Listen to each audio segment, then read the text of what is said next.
ऐसे अनुभव से गुजरना पड़ा है, इतनी छोटी आयु में, वो भी दूर, अकेले। मैं कल्पना कर सकता हूं कि किस प्रकार की मानसिक परिस्थिति से आपको गुजरना पड़ा होगा। कठिनाइयों के बीच भी हम ठीक से अभी इवैक्यूएशन कर पा रहे हैं। हम लोग तो उम्मीद भी छोड़ दिए थे कि वापस इंडिया जा पाएंगे, क्योंकि 2 मार्च की हम लोग की फ्लाइट थी जो कि कैंसिल हो गई थी। जब इंडियन एम्बेसी और गवर्नमेंट वर्क किए तो हम लोग को एक नया उम्मीद मिला कि वापस इंडिया जा पाएंगे। All thanks to Indian government.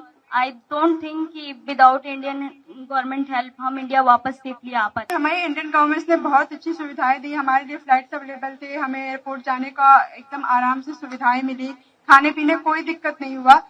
बहुत अच्छे से हमारे बाकी सारे स्टूडेंट जो फंसे हुए थे वो कल भी लैंड कर गए हैं, कुछ आज लैंड कर गए हैं। थैंक यू मोदी सर, हम लोगों ने बहुत आराम से हम वहां से निकल गए हैं।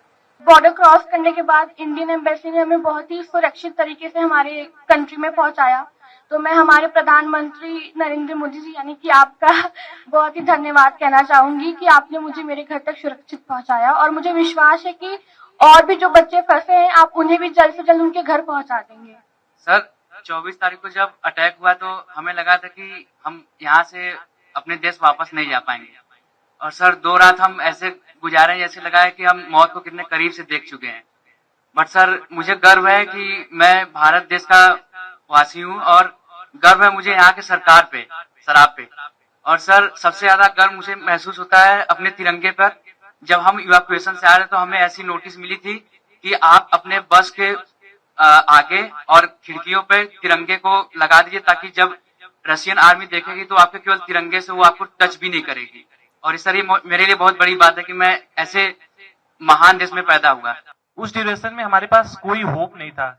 A single hope only is this कि हमारा government and first of all sir specially you sir भगवान के बाद अगर घर में नाम लिया जा रहा था तो सर वो आप थे। मोदी जी हमें बचा लेंगे, अब जो भी कर सकते हैं मोदी जी कर सकते हैं।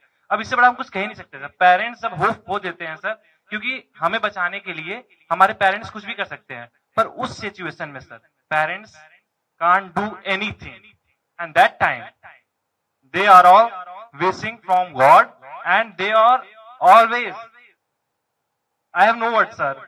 घर में 100 बार नाम सिर्फ आपका लिया जाता था कि मोदी जी कुछ कर लेंगे, वो ही कुछ कर सकते हैं, अब कोई कुछ नहीं कर सकता। First of all I would like to say that पहली बार हमने इंडियन झंडे की ताकत देखी। हम जब बस पे जाते थे तो करीब 25 चेक पोस्ट हमें मिली जहां पे हमारी चेकिंग हुई, आर्मी अंदर आई, बट उन्होंने छोड़ दिया हमें, मतलब हमारे फ्लैग को देख के छोड़ दिया। इवन जो अदर कंट्रीज के बच्चे थे, नाइजीरियन, मोरक्कन, वो सब हमारे झंडे को यूज करके वो लोग वहां से बॉर्डर क्रॉस कर रहे थे। तो sir thank you so much for evacuating us, thank you so much sir. मेरी दादी ने मुझे ये बोला था कि क्योंकि मेरे फादर आर्मी में है, तो उन्होंने बोला था कि तुम्हारे पिताजी ने तो ये वॉर नहीं देखा जो तुम फेस करके आ रही हो, लेकिन उन्होंने ये कहा कि मोदी सरकार जी पे पूरा भरोसा है कि अगर कोई नहीं तो वो तो आपको जरूर ही निकाल देंगे। जब अटैक हुआ था उस 24 को, तो 25 को हम सारे राशन की लाइन में लगे। हमें लगा कि 1 हफ्ते लग जाएंगे हमें इवैक्यूएशन के लिए, लेकिन हमें 26 को ही मैसेज आ गया कि आज आपका इवैक्यूएशन है। हम बॉर्डर पहुंचे, फिर वहां से हम रोमानियन बॉर्डर को क्रॉस किया, और फिर वहां से इंडियन एम्बेसी ने हमारा बहुत साथ दिया। हमें तुरंत इवैक्यूएट किया गया, फ्री फ्लाइट्स, फ्री एवरीथिंग। मेरे पास तो इंडियन करेंसी भी नहीं थी लाने के लिए कुछ। तो हम लोग सो ही नहीं पा रहे थे कि अटैक हो गया, अब हम लोग के साथ भी कुछ भी हो सकता है। और जब हम लोग स्टडी के लिए गए थे उसके जस्ट 1 हफ्ते बाद मेरे पिताजी का देहांत हो गया। तो उसके बाद मेरी मम्मी इतना ज्यादा पैनिक होती थी हमेशा कि तुम कब आओगी, कैसे आओगी, अब मैं कुछ कर भी पाऊंगी कि नहीं कर पाऊंगी। तो उनके पैनिक होने से मैं भी पैनिक हो जाती थी। तो जैसे ही उनको पता चला कि सरकार ने इतना इंतजाम किया है, आ जाऊंगी, जैसे ही उन्होंने मुझे देखा, आपको इतनी दुआएं दी हैं कि आप हमेशा खुश रहे, आप हमेशा जिए। उसके बाद हम लोग को जरा सी भी दिक्कत कहीं भी महसूस नहीं हुई। हमारा इंडिया इतना अच्छा है कि हमारे फ्लैग के जरिए दूसरे नेशंस के लोग निकल रहे हैं। तो thank you so much sir, thank you so much. हमारा देश मजबूत हो, इन सारी समस्याओं का समाधान उसी में है। उसी प्रकार से मैं तो अभी भी मानता हूं कि हमारे देश में पहले से मेडिकल एजुकेशन की नीतियां सही होती तो आप लोगों को बाहर नहीं जाना पड़ता।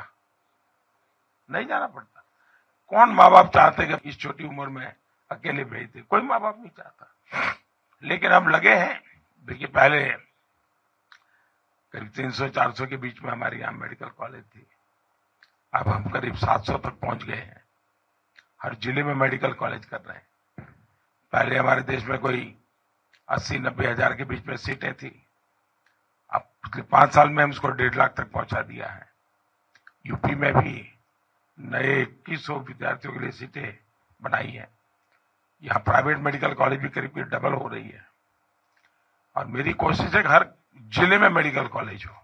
जिस प्रकार की कोशिश हम कर रहे हैं, तो शायद 10 साल के भीतर पिछले 70 साल में जितने डॉक्टर बने हैं, उतने नए 10 साल में बन जाएंगे जी। इतना बड़ा काम हो जाएगा। तो फिर बच्चों को बाहर भी नहीं जाना पड़ेगा, मजबूरियां खत्म हो जाएगी, परिवार को भी टेंशन नहीं होगा। तो मेरी ये कोशिश है। लेकिन अच्छा है, सबको ये बताइए कि भाई देश के लिए तो कुछ न कुछ करते रहना चाहिए। समाज का कर्ज कभी भूलना नहीं चाहिए। तो इस संकट के समय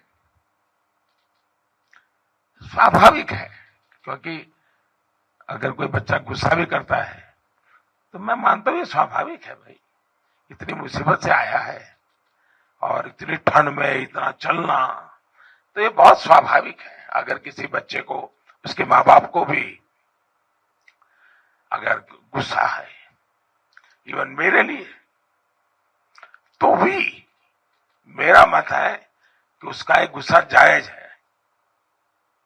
जायज है। खैर, जब समझेगा, मन शांत होगा, तो फिर प्यार भी करेगा। चलिए, बहुत बहुत धन्यवाद। आपके परिवार को भी मेरी